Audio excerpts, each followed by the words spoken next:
Will Graham, thanks so much for joining me today. Hey, Billy. Great to see you, my friend.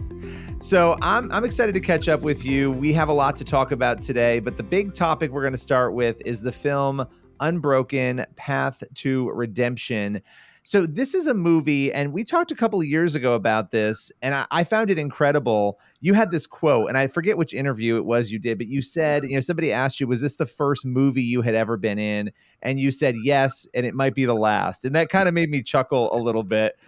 So I wanted to talk about that process of you portraying your grandfather, Billy Graham. How did that come about? How did you end up with that role? Yeah, in a nutshell, it came through a lot of back doors, like a friend that knew a friend that knew a friend, that type of thing out in California.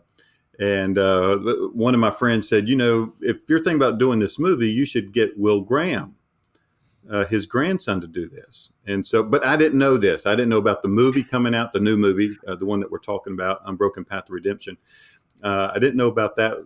I mean, this is not I'm a preacher. I'm a preacher. Right. I am not. You weren't auditioning for movies. You weren't out there yet. This is way out of my, this is left field for me. But it just came back through a friend in California that just mentioned it to one of the executive producers, and so that started the ball rolling. And they asked me to come out to California to talk to the producer and to the director, and they sent me the script and everything like that. And they said, well, you want to try out for, like they want me to go through some lines. I was like, guys, I'm not even sure if I'm the right person. I was like, this story is too important for me to mess it up. All right. Don't let this be about Will Graham being in the movie. I can care less. I don't want to be in the movie. I'm happy with behind the scenes, but this story is so important. I don't want me to mess it up. So was that your first thought? Kind of like your first thought was more of sort of apprehension, it sounds like? Oh, yeah. Good gracious. Yeah. Yeah. Yes, I'm a preacher. Right. I do everything in one take. Everything's live for me. So. Well, and it's not acting, right? And the interesting thing, and for those who don't know, and I'm sure most people do, it's Louis Zamperini's story, right? Your grandfather, Billy Graham, had a really instrumental part in his personal story, in Louis' personal story, and in his journey of faith. But you're offered this opportunity, and the extra strange part of that is that it's not just an acting opportunity. It's, you're going to play your grandfather, right? Who obviously we all know is the most influential Christian of the last, century, spoke to more people in person than probably anybody in history has. And so it's just this incredible opportunity. What was it that changed your mind, or that kind of brought you to the place of saying, okay, I'm going to do this? Well, one, I have to get permission because I'm an employee. Right. My father, Franklin Graham, is my boss in more ways than one. All right. And so I had to get permission for him to do it, and that, to use our likeness and stuff like that in a film. So there's a lot of hoops to jump through. We don't give out the Billy Graham name, even though this story is not about Billy Graham. We just want to be very careful who we partner with to tell the story of Billy Graham. And one thing is that we love the Zamperini family. This is a family that we've admired for a long, long time. We're very grateful. We became very close friends through this whole movie process, and so even stronger friends. But I had a lot of apprehension, one, because I'm not an actor, and this story is way too important for me I didn't want to blow it and ruin the movie or the cheesy acting or whatever on my part. I worked with great actors. All right. I had some great people to work with, but I didn't want to ruin it and it'd be the shortcoming in the film. So it was too important for that. So I had a lot of apprehension, but we got it. It all came together in God's timing. They called me and said, Will, we want you to do it. And I was like, oh my gosh, really? It's happening. You couldn't find anyone better. Seriously. So, but they wanted me to just do it because preaching was natural for me. And I wasn't acting when I preached. And here's a cool thing. All the words that I speak in the movie are actually my granddad's words from his sermons, those same crusade sermons I preached. Now, they weren't all the same night. We took different parts that we thought fit the movie, but they came over about 4 or 5 different sermons, and they're all pointed to the life of Louis Zamperini.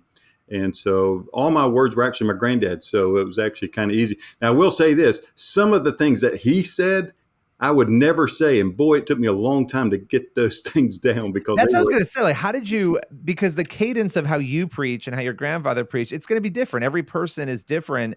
How did you get that down? How did you kind of like nail that down so you were able to deliver it in such a believable way? Well, I'm glad you said it was believable because sometimes I didn't know if it was or not. But It was. young Billy Graham's different than old Billy Graham, and I can do an old Billy Graham impersonation, pretty easily. But a young Billy Graham's different. He was like a machine gun. Like, I mean, he was just da da da da da da da da da da da da. I mean, he just like he never took a breath. And I am the opposite naturally. I am very slow, very deliberate. I pause between sentences, thoughts. My granddaddy, there's no breath. He just like the whole sermon is like one long sentence. And I mean, he just goes, goes, goes, goes, goes, goes. And so trying to somewhat replicate that was extremely hard for me. I didn't do it that well. I tried it. They said, "Will, don't do it. It looks forced. Just preach the way that you would preach, and it comes off a lot more naturally." So that's what I did. So it's amazing. People, you can go out and you can watch the movie on Pure Flix. You can see Will Graham portraying Billy Graham. It's pretty incredible. You do a great job.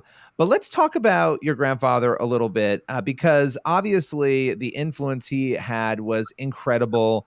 99 years he lived, incredible life.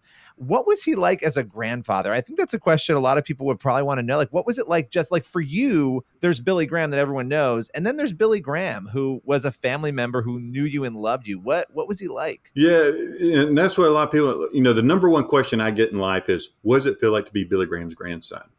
And I always have the same answer, and I don't mean to try to cut it short or something, but it's just like I was born Billy Graham's grandson. I die as Billy Graham's grandson.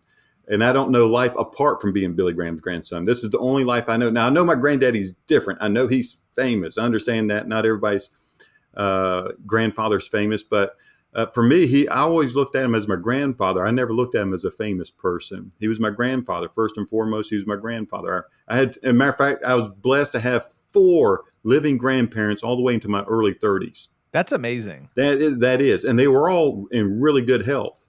My granddaddy may have been the Billy Graham, that is. He was probably more the sickly one. Matter of fact, we thought he would die decades earlier, but he outlasted everybody else, and including his team. He outlived almost everyone in his whole team. And so, but I love my granddaddy. When I went to go see him, I went to go see my granddaddy. I didn't get to go see Billy Graham. I went to go see my grandfather. And for us grandchildren, there's 19 of us. There's 19 grandchildren. I know it's like a whole tribe. That's Yeah, a big. You think about the Robertsons, in Duck Dynasty, their family dinner. Your table, if you're all together, is massive. yeah. Yes, it will. and because of that, we have our own nickname. I mean, like family name for my granddad, and we call him Daddy Bill. So my grandmother was Tete. Tete is a Chinese word. It's really Tete. But we're from North Carolina. We don't say tete. We say tete. And but it's old lady. That's what it means in Chinese, old lady. She gave herself her name, all right? Don't look at me and say, man, you called your grandmother old lady. Who came up with this name? I don't know Chinese. She gave herself her own name. And being old in China is a sign of respect. So in China, it's a sign of respect. And so we called her Tete and we called him Daddy Bill. So they're grandparents first and foremost in my life. What was the biggest lesson he ever taught you? The biggest life lesson? Well, I never talked shop, if you want to use those words. I never talked shop with my granddaddy. And so when it came to the things I learned from him, it was probably not in conversation, but the things I would read about him, especially as I was preparing for this movie and how important the gospel was. And, and how it transforms lives, how committed he was to it. And that really had a profound impact on my preaching, especially after the movie. The things that I learned, watching my granddaddy, learning from my granddaddy, I really started to put in practice, especially after the movie. It gave me a whole new appreciation to preach hard and to preach knowing that people are going to come forward. Not just positive thinking. It's not that. It's because it has nothing to do with me. It's the power of God through the preaching of his word. And that's why I give invitations everywhere I go. I preach. whether it's here at the Cove where I am right now in Asheville, North Carolina, or if it's on the road preaching. I was just out in California preaching this whole week, the week before Christmas. Every night I gave an invitation. Every night I gave an invitation, and it was church, and we still saw people come to know Christ. So there's Wow. always a Louis in the audience, always a Louis Zamperini ready to give his life to Christ. We just have to give an invitation for that person to come and receive Christ, and their life will forever be changed. So that's one of the greatest lessons I learned from my granddaddy. Yeah, and that's what's amazing about Unbroken, getting a chance to see that spiritual transformation. You don't get a chance to see it in the first movie, the first Unbroken. In this one, Path to Redemption, you do. You get to see that path to redemption, how he got there and what role, your grandfather. And this is why it's so important that we share the gospel, right? We never know. Just like you were saying, you give that invitation every night and people will come. There'll be a Louis in every audience. Well, we all have that ability, no matter where we are, no matter what our sphere of influence is at work, no matter what, to be that person sharing and bringing people the truth. That's an incredible legacy. At the end of the day, whether someone is famous or not, that's the legacy we all want to have. And one of the things, and maybe people don't know this about your background, it would be really interesting to hear. You've got generations now, right? Your grandfather, you've got your father, there's you, and there's a lot of people in your family in general who have gone into ministry. You had a choice like anyone else did, obviously, to do whatever it was that you felt called to do. And I'm assuming the calling is why, but what was your path, into ministry? When you were a kid, did you know you were going to be a pastor? I'm curious about that background. Well, you're right. I mean, I got a lot of people in ministry, mainly, and a huge influence is my dad, right? My mom and dad are going to be the greatest influences in my life. And so I saw what my dad was doing through the work of Samaritan's Purse, and he's still doing through Samaritan's Purse. And so even at an early age, I felt God called me. I mean, he revealed himself. You know what I'm saying? He touched my heart, and I gave my life to Christ when I was about 6 years old, in 1981. January 11th, 1981, I gave my life to Christ right before my 6th birthday. And then from then on, I wanted to be used by God. And so I started looking, and when I look back, I can't see it when I'm going through it. Obviously, I didn't know it at the time, but when you look back and in retrospect, I could see breadcrumbs, these little crumbs along the trail that he was starting to prepare my heart for ministry. And I still didn't know what that was. The last thing I wanted to be was to be a preacher. I thought I may be like a missionary or something like that. Why? Why is that? Why was that something that you? I didn't want to do. Yeah, well, I didn't want to do it because, I mean, like, pastors are underappreciated, overworked, and underpaid. Yeah, absolutely. I mean, preaching is 7 days a week, 24 hours a day, being a pastor of a church. And here's the thing: when I was in seminary, God made me into a pastor, and I became a pastor of a local church, and I loved it. Matter of fact, to this day, I still wish and long to go back and preach in the church and retire in the local church. I don't know if God will ever give me that chance or not, but that's why I love to go preach in local churches. Well, even though I do crusade type work, and I work for the Billy Graham Evangelistic Association, I try to take a few weekends off to go preach in church because I miss it so much. And that's wonderful, but I still miss the everyday seeing lives change through the local church. And so that's one of the things I want to, I wish I could do later on in life, but lo and behold, God turned me into a pastor. Then in about 2006, God called me away from the church. I left with tears in my eyes, not bad tears. These are tears of joy. I didn't want to leave, but I knew God called me. And so I had to be obedient to God's call and come and help my father, Franklin Graham. And he asked me to come here to the Cove in Asheville, North Carolina. That's where I've been ever since. Well, it's incredible. I mean, what for you? And I've been asking everybody this question, and some people kind of look at me sideways at first, and some people are ready to answer it right away. So I don't know which camp you'll be in, but when you think about your legacy, right? We talk a lot about Billy Graham's legacy, your dad's legacy, and it may not even be something you thought a lot about, but at the end of the day, in 50 years, when all is said and done, what do you want that legacy to be? Man, well, what kind of impact I'm going to have in this world. I guess that may be after I'm gone. You'll really find out. But I would love to leave that same type of impact my granddaddy did. That to be a preacher of the gospel, and that's what my granddaddy's on his tombstone. It just says the preacher of the gospel. And that's what I want to be. I want to be known as a faithful preacher of God's word that told other people about God's word, or about God through his word, and give them a chance to respond. And I've been blessed to see that just a few times in my short life so far. I was in Australia, Kalgoorlie, Australia, in Western Australia, in a gold town. And I was going to be doing a crusade there. I call mine celebrations. I was doing an evangelistic rally, a celebration there. And the mayor threw a party and found all the pastors and the town council to come together and just have a welcome Will to our city type event. And I got there, and this one guy's like, "Man, you don't have an Australian accent. You got a U.S. accent. Where are you from?" He goes, "I'm from Canada." He said, "You led me to Christ in Lethbridge, Alberta, Canada, and now I'm a youth pastor over here." I couldn't believe it. And he said, "My whole family came to know Christ." So it was one of those things. It's kind of cool to see. So as I call it, a full circle story, where you preach to somebody, they gave their life to Christ, they disappeared, then they come way back, and now they're pastoring, and you get to meet them. And so that's one of those neat things that I got to see in my lifetime. And I hope to see more these other young men and women that come to know Christ later on in life and see what God's doing in their life. Well, you talk about legacy, that's legacy, right? I mean, that is, and then that person is going to reach other people. And you think about your grandfather being faithful and living the life he did, yes, there's the public life, but that private life of who he was, your father then followed, you followed, many other people in your family followed as a result of that. And so it's a good form of dominoes. It's the kind of dominoes we want. You knock one down and everybody, you reach people for the gospel in your family, multi-generationally, and then even outside of that. So that is incredible. And final question for you.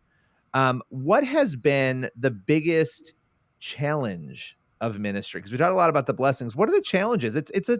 Let's be honest, it's a tough culture right now. There's a lot happening. What are the hard parts of it?